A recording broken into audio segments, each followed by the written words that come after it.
Hello, hello, we are just logging on everywhere. Hello, hello. We are live for Mega Money Mondays.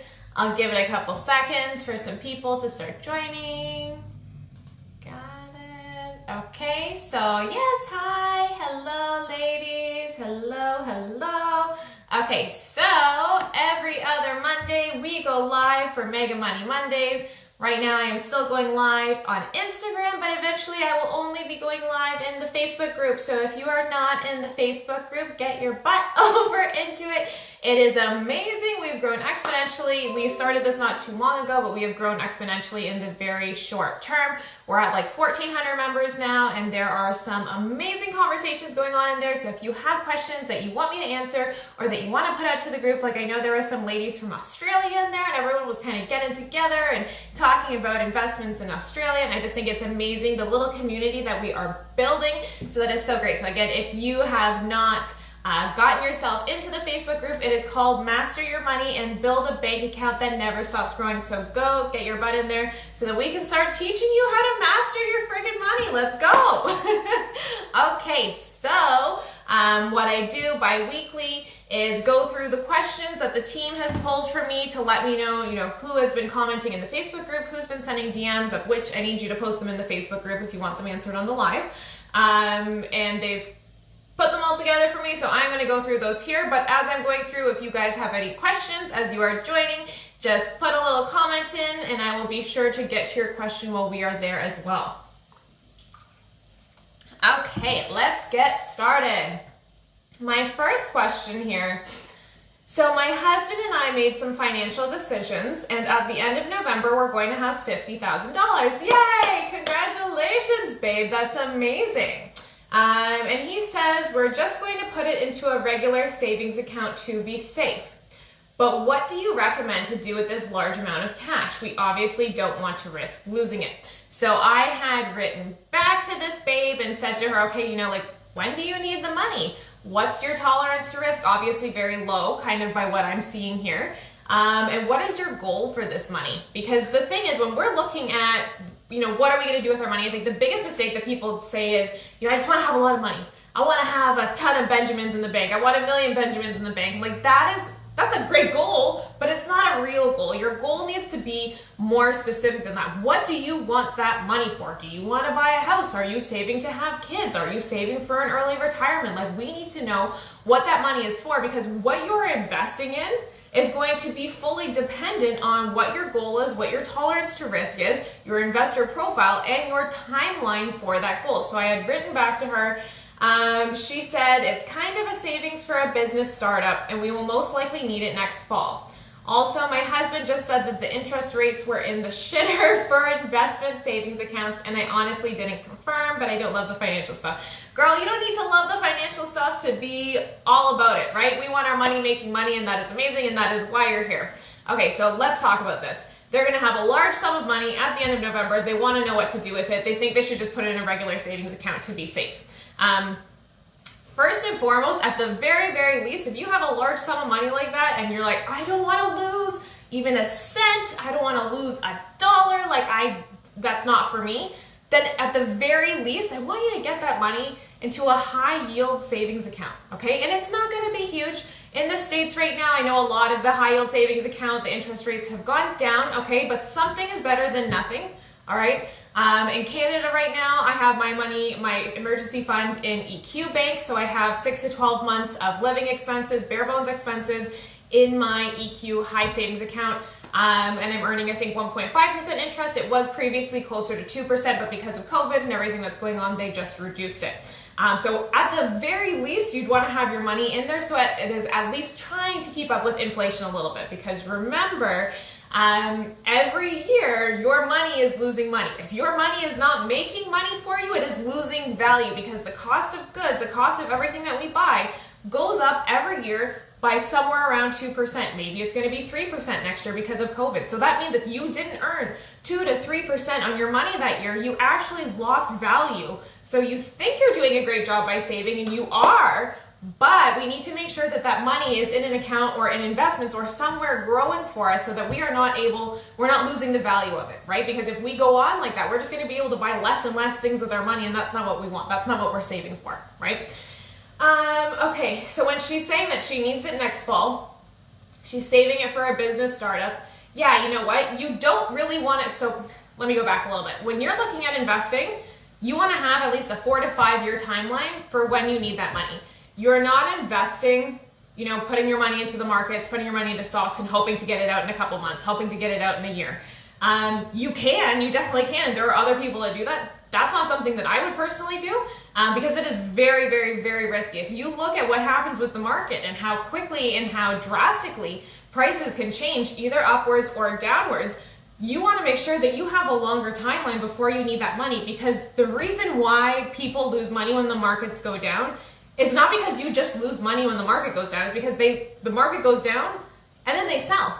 Maybe they sell because they needed that money. Maybe they sold because they were emotional or whatever it is. When you sell, that's when you lose the money. It's not a realized loss until you actually sell, unless you have invested in that is fundamentally unstable, meaning it's not viable. In and of itself, it's not going to survive whatever caused the slowdown. So for instance, and this is an example that I use all the time, like, if you dumped all of your money into oil and you're like, cool, I'm gonna get rich, I'm gonna put all my money into oil. Sorry, I'm losing my voice in a second. I'm gonna get rich, I'm gonna put all my money into oil. Cool, okay, so you're putting your money into one industry. Maybe you're putting your money all into oil in Canada, so that's one country. You are not diversified. All of your eggs are in one basket. Tell her the rate of inflation usually outpaces high yield interest rate from banks, so she's still not benefiting. Yes, but something is better than nothing. But definitely, she'd want to be doing something else with that money. But if she needs it in such a short period of time, my whole point was, I don't know if it makes sense for you to go and put your money into investments if she's going to need it within the next year, because number one, we don't know what's happening with the economy, and number two, the markets go up and down so much. But my example, so you put all your money into oil in Canada and you're like, I'm going to get rich. And then next year the government comes out with some sort of policy that says, we're not using oil anymore. We're not going to use oil for like gas and cars and that kind of thing. We're going all electric and this is what we're doing now. If that happens, your investment is not fundamentally viable anymore, right? Just because you wait it out doesn't mean you're going to make that money back, because the investment is not fundamentally stable or doesn't make sense in the future. When you are investing, you're not investing for right now, you're investing for the future. What is the potential of that investment in 5 years, 10 years, 15 years? When you are investing, you are paying your future self. What does, if I was going to say, okay, what does the Nicole in 5 years want, 10 years, 15 years? I need to be saving and investing for that future Nicole, because how many times have you ladies been like, oh my God, if I had only known 5 years ago what I know now, or if I had only started this a few years ago. Well, in 5 years, in a few years, in 10 years, you're gonna be saying the same thing if you don't start taking the opportunities to go through and do what you need to do to push yourself for your future self. Okay, Millie, the name of the Facebook group is Master Your Money and Build a Bank Account That Never Stops Growing. And this video is going to be posted after, so anybody who's watching, if you want to go back and rewatch any of the parts, you can definitely do that as well. Okay, so I mean, in terms of, other kinds of investments or other ways to grow or safeguard your money, you could potentially look at GICs. If you're in the States, that would be a CD. Again, these don't even typically match up with inflation. They're lucky if they beat inflation, but they are a guaranteed investment certificate through the bank, so your money should be safe. These are thought of as very safe investments. Maybe the rate's somewhere around 1.8, 2%, okay? And you put it in there for a set period of time. Bonds could be another example. Again, I don't know what's happening with the bond market right now, but typically bonds you can expect to get maybe somewhere around 3% a year versus stocks where you can expect to get maybe somewhere around 8% a year on average, and that's adjusting for inflation. Okay, so make sure that you are kind of weighing the pros and cons, but if you're investing for such a short period of time, I would not personally put my money into stocks or anything like that, because you don't know what's going to happen in a year. And again, you need to, you lose money when you have to sell. Me paying so much attention, I don't believe, I love you, Paula. How are you finding the millionaire investor? I love it. Paula is one of the Mega Money Babes. She started the Millionaire Investor Program. She is doing so good. I'm so excited for her. Okay, ladies, let's get back to it. I have a few more questions here. And again, if you have questions, post them in and I will try to get to them on this live. Okay, can you help clear up any misunderstanding I may have in these statements? Okay, so she's going to give a few statements and then she wants me to tell her if she is incorrect or correct. She said, other than to pay off future debt and or expenses, how does investing give someone more spendable income? It seems like a double-edged sword because on one hand, yeah, you're saving money faster to pay for a future big debt or expense, but in the meantime, you do not have any more spendable income. You're just worth more, and when you withdraw it, that money counts towards you as taxable income. So when do I have enough money to pay off my house and use the money for my investments to do it? It'll look like I made an extra $40,000 that year when it comes time to do my taxes. Is this correct? Okay. So there's some truth to this statement, but there are some kind of like misconceptions or myths here, and I know a lot of you guys probably have a similar question. I know a lot of you are like, yeah, you know, Nicole, I'm gonna start investing so I can like pay off all of my debt right now, and it's like, you know what, it's not necessarily how that works.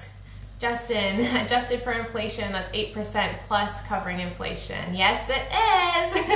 The S&P 500 over the last 90 years, I think the return was somewhere closer to 10%. Some years it's 18%, some years it's negative. It comes out to an average, so that's why the longer you invest for, the better off you are. So thank you. Side note, the housing market in Ontario. Sorry, honey, did you ask me a question up here? I'm not sure if I saw it. Okay, if you asked a question about the housing market, if you could just post it again because I'm not sure. Oh, do you mean just like what's happening with the housing market in Ontario? You know what, girl? The freehold housing market in Ontario is frickin' booming right now. And I mean, I can't say what's going to happen for sure moving forward. But the condo market has been something that has scared me for a long time in the Toronto area. What I would review, because I don't know if you guys know, I have a real estate background. When I would review status certificates with clients, and status certificates are a snapshot in time of the condo corporation's financials, right? So if you're buying a condo, you need to think of it like you're buying a piece of a business. And if you were buying a business, you want to understand how much they make, how much they spend, and if they're being sued. And that's what the status certificate tells you. So if you are thinking about buying a condo, then you need to look at the status certificate before you move forward with your purchase so that you understand what you are buying into, because if the condo has liabilities, when you buy into it, those become your liabilities too. Okay, so when we would review these status certificates, I'll get back to your question in a second, honey. When you would review these status certificates, I would see in some of these buildings in downtown Toronto where the number of renters in the building, the number of units that were rentals, were like 80 to 90% of all of the inventory. 80 to 90%, and that is what the condo management office knew about. So I don't know about you, but I know that there's a lot of people that don't always follow the rules, right? And they don't always maybe tell the condo office when they are renting out their unit. So the condo office knew about 80 to 90% of the units in the building being rentals. When you have so much of your potential inventory tied up in speculative investment, and when I say speculative, I mean these investors were lucky to break even. They were lucky to break even. Many of them were losing money every month with the hope, the thought, praying to say in 5 years, 10 years, 15 years, this is going to be worth a lot more money. So I'm kind of digressing a little bit. But when you make money from real estate, you can make money two main ways, but there's three ways, but I'm going to talk about two of them. The first one is through appreciation, okay? How much the value of the property goes up, okay? And the second way is from your monthly rents. Typically, if you're going to invest for the longer term, you want to make sure that you have monthly rental income that is covering your expenses, and then paying you a little bit extra. In addition to appreciation, where the value of the property is going up over time. A lot of these condo investors downtown were hoping for the appreciation, but losing money every month on the rentals. When you are hoping for appreciation, you are playing in the game of futures. You are assuming that the property will go up in value so much that it makes up for the losses that you are taking every month, okay? So I was seeing this, I'm like, this is super scary because we don't know what's going to happen. If something happened, and I kept saying this, if something happens where it makes rentals no longer viable in these buildings, 80 to 90% of the inventory is going to go up for sale on the market. Now, is that what's happening now? I don't know. The condo market, the rents are dropping in Toronto, the prices are dropping in Toronto. I don't know if this is going to be a long-term thing. I forget who it was now, there was a report that came out, I think it was CMHC, where they estimated that it was going to take at least 5 years for the condo market to recover. So if you are in the market for a condo or thinking about buying a condo or something like that, just make sure that you understand that you need to be buying that for the longer term. Okay, this question, how long did it take you to become a broker? I don't remember. I did it a few years ago and it was all online, but they've changed the process now. So in Ontario, it's actually a college course now, where previously it was just a self-study course. Do you think it's sustainable how much the housing market is increasing in cost? I don't know, girl. I don't know. I mean, we can look at other cities like New York or Los Angeles, and they're super expensive. And I don't know. I don't know if it's possible for us to match them, but I can't say that it's impossible either. At the same time, I would work with clients who were lawyers, husband and wife are both lawyers, or husband and wife are both surgeons, and they were having trouble affording a house in Toronto. Like, we were getting outbid for houses because people were coming in and paying crazy prices. So if lawyers and surgeons are having trouble buying, I mean, how much further can this go? I don't know. Is Toronto going to stay a city that people want to live in if they're, don't have to work downtown anymore, if there's no events anymore? Like, I don't know. There's so much up in the air right now. But that's why you need to make sure that if you've bought anything, that you need to be able to buy for the longer term. I'm worried I'm going to buy a home and it's not going to appreciate as much as I would like because it may need to drop. You can't buy a home for the short term. And you need to figure out why you're buying a house, right? Are you buying a house because you want to live in it and you're buying a house somewhere that you want to live?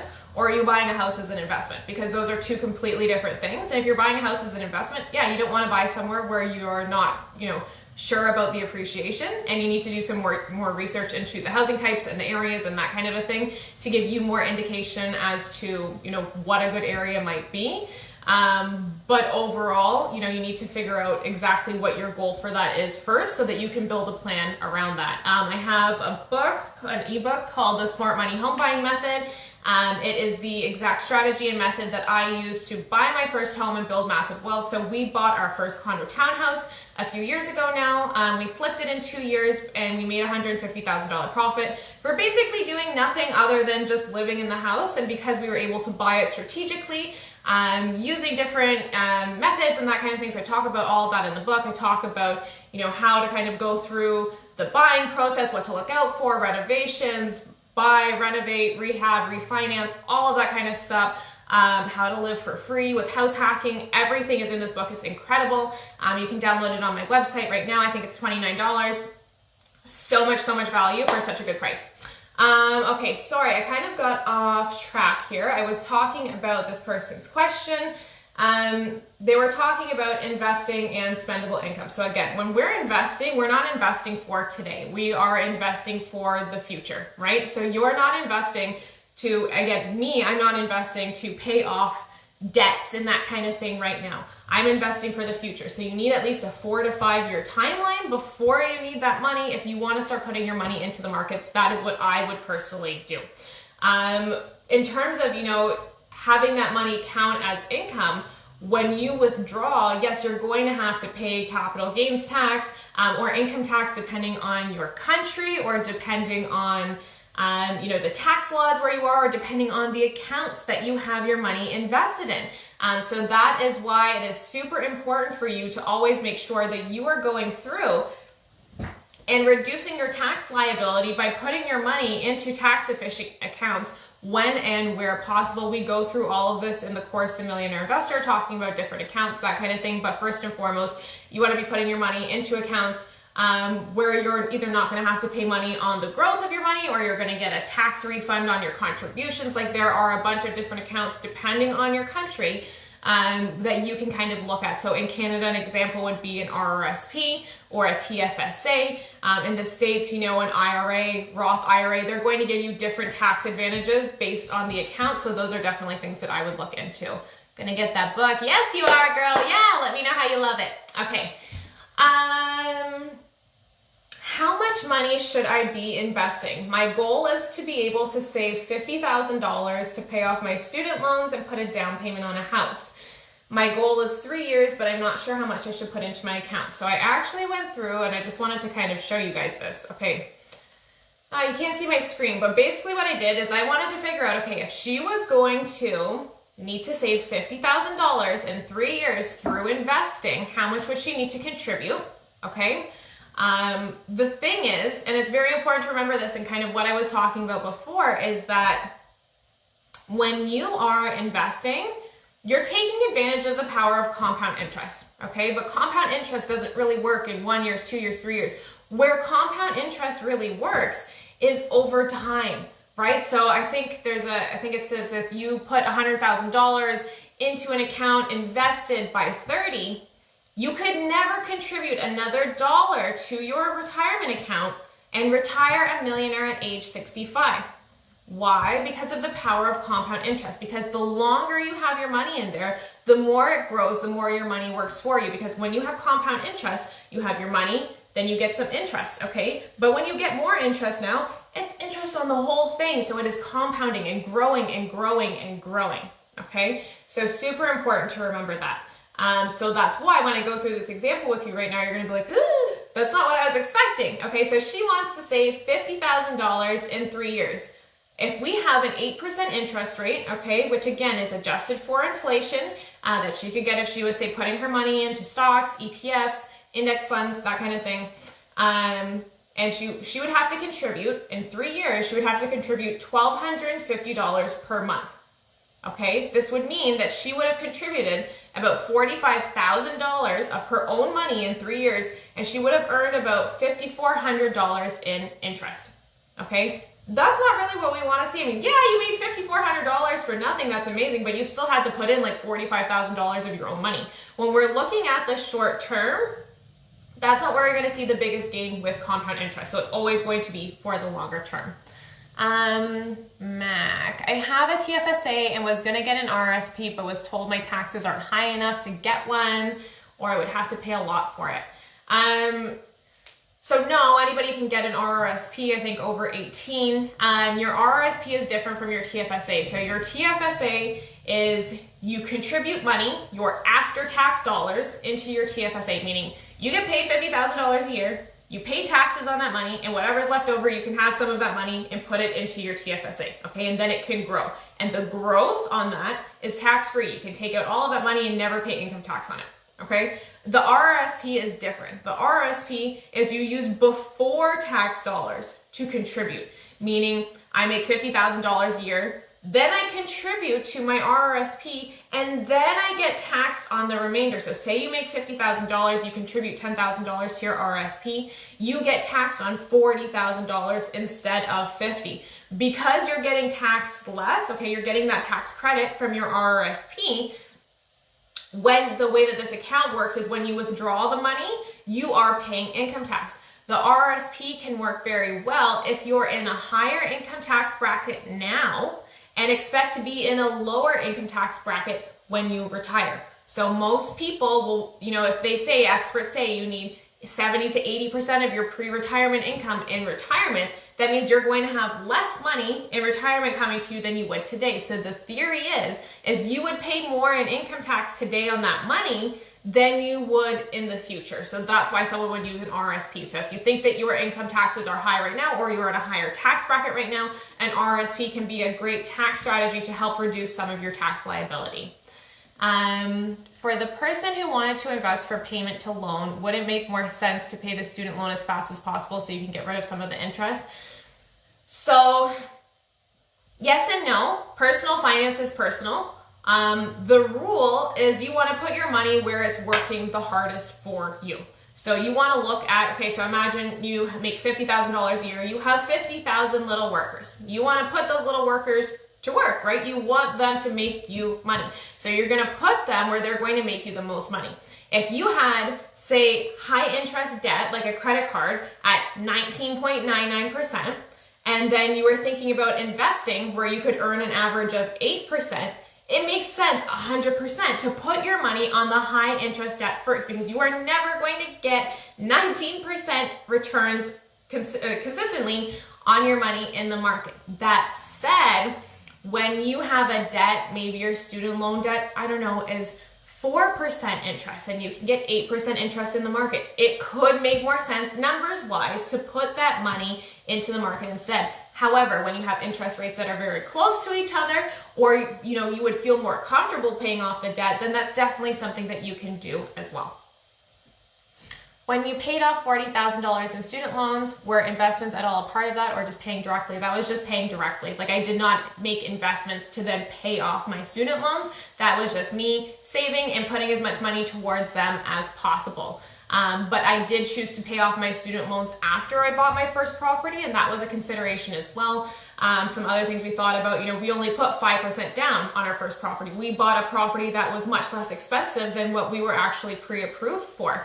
And the reason being is so that, we could jump into the market because we were in a rising housing market. It made more sense for us to get in then, okay, buy strategically so that we could capitalize on the appreciation and be able to use that to fund the purchase of our dream home afterwards. So short-term pain for long-term gain. I hope that answered your question. Okay, so I'm going to go back to these. Let's take a little sip of water. Okay. Hi, I absolutely love your social media platforms and have been following you and learning everything I can. So happy to have you here. I want to get started investing into ETFs. I have been researching 3 of the main brokers, which are Charles Schwab, Ameritrade, and Vanguard. All advertise they are number 1, of course, and I've been looking at fees, etc. All of them say no commission is given. Some have fees around $25 for help, advisement, etc. I just wanted to know if you could give me your opinion on which one you think is better to use. So I've never used any of those ones personally because I am in Canada. That said, I know that they all are, have been said to be quite good. I have a lot of clients that use Ameritrade. I have clients that use Vanguard. I have clients that use Charles Schwab. I don't necessarily think that there's anyone that you can really go wrong with there. That said, I've heard personally from a lot of people and from Kenneth, if he's still on this live, that TD Ameritrade is an excellent platform because there's no fees. They give you access to a lot of charts and that kind of thing, which is amazing as well. You want to make sure that you understand the fees, the inclusions, the commission charges, any of that kind of stuff, and what they're actually giving you access to, what kind of accounts you can have with that brokerage. That said, the one thing that I want to say is that a lot of times we can get into kind of like an analysis paralysis, right? We get stuck asking broke questions. So broke questions would be things like, if we're in the toilet paper aisle at Walmart and we're like, this one's like, I think 5 more cents a roll, but I kind of like this one better. Like if you're spending more than a minute there, we're asking broke questions. We need to be focusing on the $1 million questions, the questions that are really going to set us up for the rest of our life. So we need to stop spending so much time getting stuck in the small details and getting into this analysis paralysis and really move into a situation where we are able to propel ourselves forward. So yes, you know what? Those are all really, really great options. So instead of getting stuck being like, okay, I might not even invest, right? And maybe not you're doing this, but a lot of people will go through and be like, there's too many options, there's too much information, I'm going to sit back because I'm scared. I'm going to sit back because I don't know what to do. I'm going to sit back because whatever, insert whatever is happening here, okay? And it's very important to remember that the best thing that you can do is just take the step. Just take the step. Just choose. As long as you have gone through and you're like, okay, the fees are all super similar, like, I don't really know which one to do. It's just a personal preference at this point.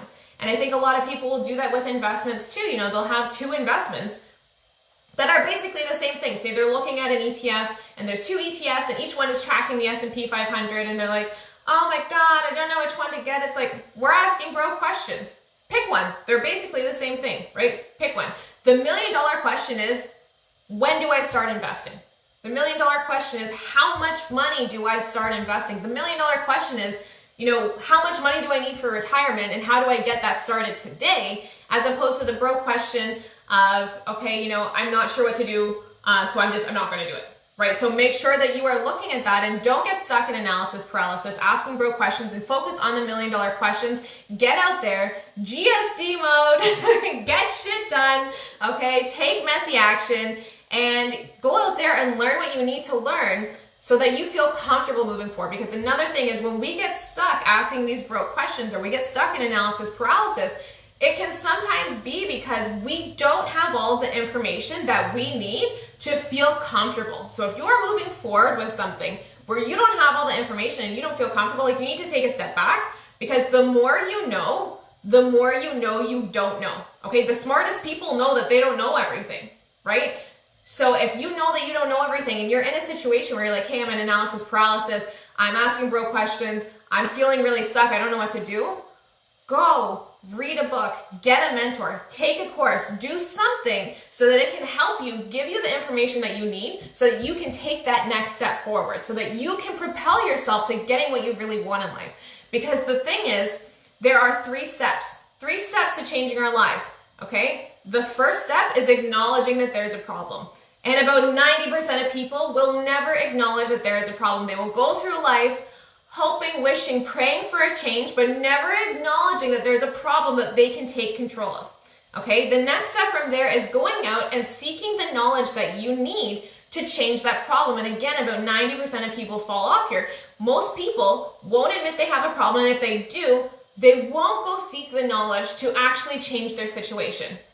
Okay, and the third step is implementing that knowledge, implementing that change. So of the very few people that admit there's a problem, of the very few people that seek the knowledge, even less people will actually go and implement it. So if you are here today on this live, yes, we've gone through step 1, we've gone through step 2. Like, I am so freaking proud of you. You are doing amazing. But none of this means anything, and this is actually just a waste of your time if you're not going to implement what you're learning, if you are not going to start taking the changes or taking the actions to make the changes in your life, okay?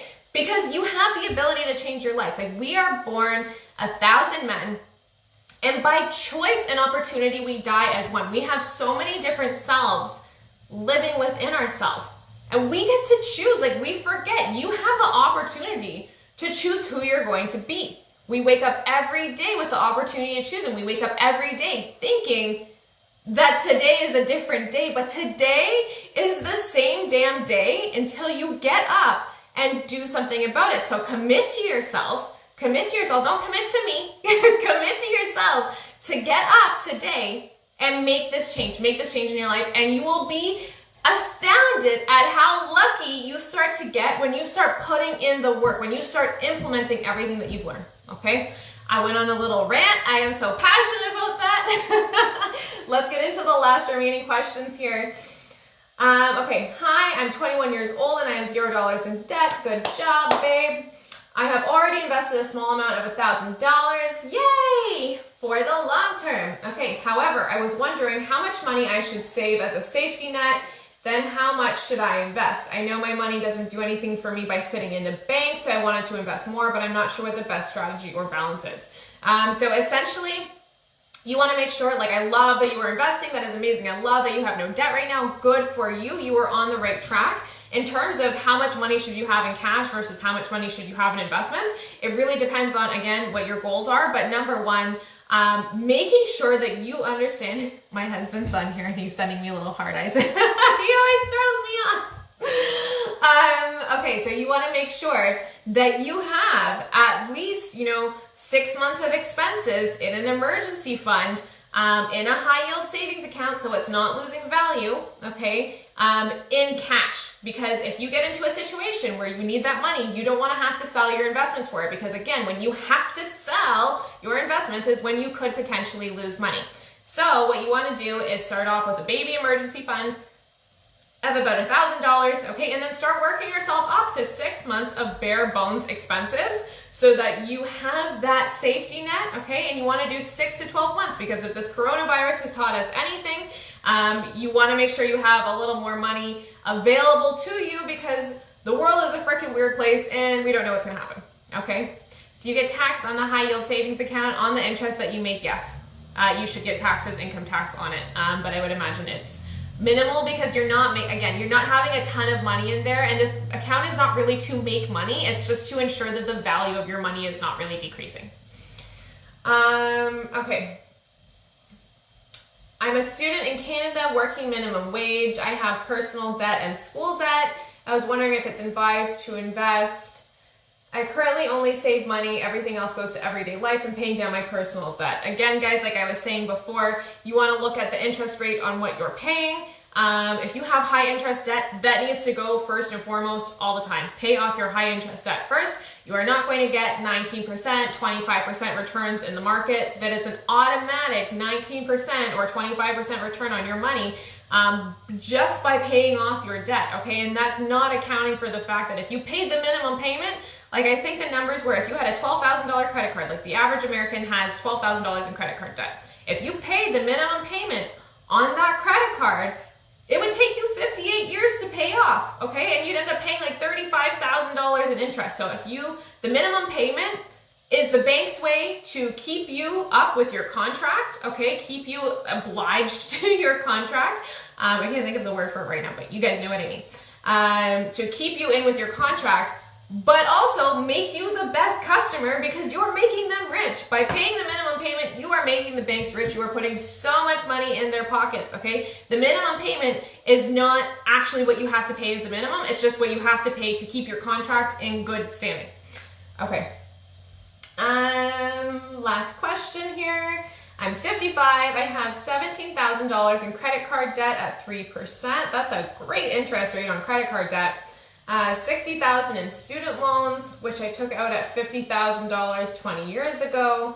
I paid religiously for over 10 years, but it never went down. After a horrific divorce 6 years ago, it left me $14,000 in debt to the IRS. I have no retirement and I have a ruined credit score. I stopped paying my student loan. It's in deferment because I only make $24,000 a year as an independent contractor. I'm an online teacher. Should I start a retirement fund or focus on paying debt first? Okay, there's a lot of stuff going on here. And I don't know, without knowing the rest of your situation, I mean, it's really difficult to give more kind of like thoughts or anything on this. When we're looking at, okay, let me go back here. There is always a limit to how much we can cut in terms of cutting our expenses. There is always a limit to how much we can cut, but there is never a limit to how much we can make. So when we're in a situation like this, where maybe you're feeling a little overwhelmed, okay, because there's a lot of stuff going on here in this statement. I might say that, okay, you're saying I only make $24,000 a year as an independent contractor.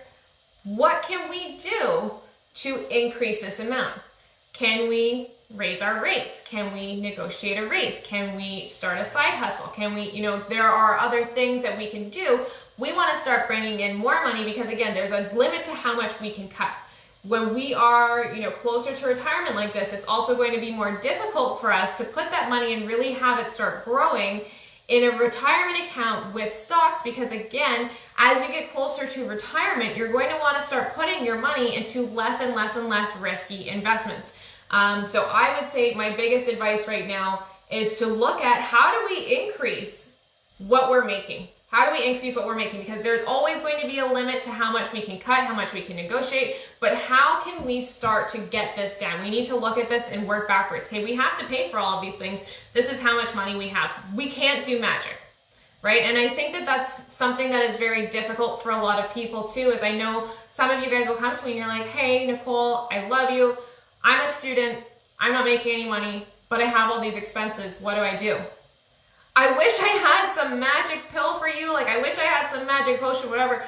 I'm not magic though. I can't just make money out of thin air, right? So if we're in a situation where it's like, hey, we have $0, but we have all these things to pay for and I'm not working, we got to get to work, right? And yes, I know that the job landscape out there is really shitty, and I know it's difficult to find work, and I know whatever, but at the same time, you have these obligations to pay back this debt. You need to make sure that you're paying it, right? You need to make sure that you are getting on top of that, because compound interest will continue to work against you. Compound interest can either make or break us. So I want you to make sure that you are going through and saying, how can I fix this situation? How can I make more money to put onto this? Whether that's negotiating a raise, whether that's starting a side hustle, whether it's getting that second job, so that you can get into a situation where you are putting yourself, propelling yourself forward, bringing more money in, so you have more dollars, more little workers to distribute out. Okay, when we're talking about, we have $50,000 in student loans that we took out 20 years ago, but you paid for 10 years and never went down. Again, that's compound interest. And a lot of us think, I took out $50,000 in student loans, so I'm going to pay back 50. That's not how it works. And it sucks, but that's not how it works. The way that it works is that when you're not paying that balance off in full, it's accruing interest, and the interest is accruing interest, and it's building and it's building and it's building. So when we pay the minimum payment, it's the same thing as our credit card, okay? The minimum payment doesn't mean that that's the best payment. The minimum payment means that is the bare minimum that you need to be putting towards that debt to keep your contract in good standing. Okay, so we need to understand that. And I wish I had some magic or some pill or something for you. I would say, go take my free 30 days to 100K challenge. I'm going to show you how to reduce your expenses, cut your expenses, negotiate. I save thousands of dollars a year by doing this. I'm going to show you how, by following these steps, it has been proven that you can save up to $12,000 a year. Now, obviously, this depends on what you were making and spending beforehand, but on the high end, students are saving up to $12,000 a year, which is $1,000 a month. If we take that $1,000 a month, and I'm going to show you how to start your investment account, you put your money into investments, that can grow for you to $100,000 in just a little over 5 years. And I have a 30-day plan of action steps on what you can take day by day by day. Do this today, do this today, do this today, and you're going to set yourself up for massive friggin' success to build your first six-figure bank account in 30 days. It is incredible. The ladies going through this have already been having so much success. We did a soft launch on Friday, and we've already had like 2,000 people through the program, which is insanity, but so amazing. Like, I am so excited to see you guys going out there and going to change your life. But remember, it doesn't mean anything if you just get the knowledge. You have to go out there and implement it. So make sure you are implementing everything that you learn. Make sure if there's something that you need more information about or you need more knowledge about, that you are going and seeking that knowledge, whether it's from me or somebody else or from a book, right? Guys, go out there and seek the knowledge, because you have the opportunity to change your life. And sometimes there's situations where it's going to take a little bit more work, okay? But I truly believe, truly honestly believe that with the right time, the right effort, the right passion, the right grit, that anybody can accomplish anything, okay? It may be more difficult for somebody, or it may take longer for somebody, or whatever it is, but I truly believe that you can have what you work for eventually, right? With the right passion, time, power, knowledge, and grit. Okay. Somebody asked a question. This is gonna be my last question I'm gonna take. My boyfriend has been saving since he was 14 and is now 23 with 150 grand. Good for him. Yay. I wish I had learned more when I was young, so it makes me so happy to see teens and high school students asking questions. Yes, you know what? I love that so much. I have so many teens, 16, 18-year-olds on here, and that is freaking amazing. That is so amazing, because remember what I said is if you look in 5 years, 10 years, you're going to be saying the same things in 5 years, 10 years that you are saying today, if you don't go out and take the opportunity to make the change in your life. So do you want to come back here in 5 years, 10 years and go, shit, I wish I had done this. I wish I had implemented this. I wish I had taken the time to learn this, because it was going to set me up for success. You have the opportunity. Don't look back with shame or blame, because the past is the past. We don't live there anymore. We can't do anything to change it. But what we can do is wake up every day with the opportunity to choose who we want to be and go out there and choose the freaking highest and best version of ourselves, okay? I freaking believe in you. I know you can do it. Again, for those of you who don't know my story, a few years ago, I literally had $0 in the bank. I had $0 in the bank, but I had a ton of cute clothes in the closet. Okay, I was broke as a joke. We were living in a crappy rental apartment. I was unhappy. I was working my 9 to 5. I was watching my friends buy houses, get married, and I was, social media was just like a reel of all of the shit that I felt like I couldn't do, that I couldn't have in my life. And I finally stopped one day and said, well, instead of saying, why is this happening to me? Why am I not lucky enough? How about, how do I go out there and create my own luck? How do I change my life? How do I afford these things? Instead of saying, I can't afford a house, I can't afford to have a wedding. How can I? How can I? Yes, Caitlin, yes, you freaking can, okay? How can I? And in 2 years, I turned my whole freaking life around. In 18 months, I paid off $40,000 in student debt that I thought I was gonna pay for like the rest of my life, okay? We paid for our wedding in cash. We bought our dream home. We flipped our first house for $150K profit. Like I saved my first $100,000 by 25. You can change your life. You have the opportunity. And I don't care how old you are. It doesn't matter what age you are. Every day we wake up with the opportunity to change. And I literally feel like the Everest college guy, and I don't know if I'm like aging myself here, but if anybody remembers him on that commercial where he's like, you're sitting on the couch and your life is passing you by, and he's like yelling at you, and I feel like I'm doing the same thing, but it's so freaking true. And I am just so excited for all of you to get out there, change your freaking life. Let's go. Thank you guys all for joining me for the live. Mwah, mwah, mwah. Love you all. If you need anything, remember, get your butt over into the Facebook group, Master Your Money and Build a Bank Account that never stops growing. And if you are not in the free 30 days to 100K challenge, why? Why? It's free. It's free. I'm literally going to show you how to save tons of money. Get your butt over there and get into that free challenge. Hi, it's okay. You can join the next one every other Monday for Mega Money Mondays. You are amazing. Love all of you ladies. If you need anything, remember, join the Facebook group, ask a question, DM me. I'm here to assist you. Love you all. Bye.